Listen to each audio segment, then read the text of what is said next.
កាត់ក្រៅខ្ញុំអាយុជា20បានចូលរោងការខ្ញុំជាង30ហើយណាអត់មានសង្សារគៀកកាយណែបនិតនឹកឡើងសែនឈឺចិត្តខ្ញុំចង់មានលឹកដូចគេឯងដែរអ្នកចិត្តខាងខ្ញុំឲ្យតែជួបជុំតែសួរតបែ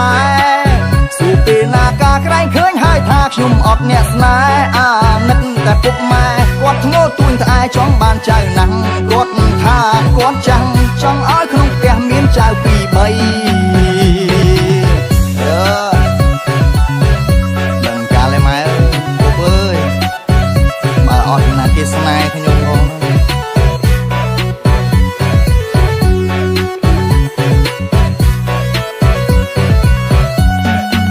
ក្រមុំភូមិខ្ញុំសុទ្ធតែមានធំពីបាក់ញ៉ែណាស់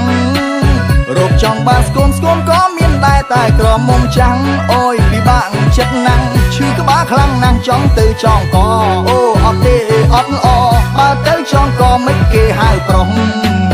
បើមុខមិនស្អាតហើយអត់មានយិតខ្ញុំក៏មិនថាតែខ្ញុំឡើងអែមសង្ហាឡើងកប់នៅអត់សង្សារមិនដឹងធ្វើយ៉ាងណាខ្ញុំចង់រៀបការតែអត់មានគូបានត្រឹមតែរោខ្ញុំអត់មានគូគួរធ្វើយ៉ាងណា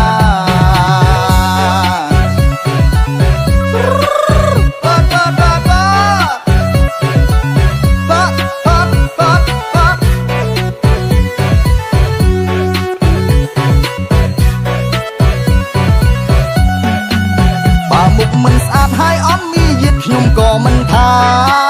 តែខ្ញុំឡើងអែមសង្ហាឡើងកប់នៅអត់សង្សារ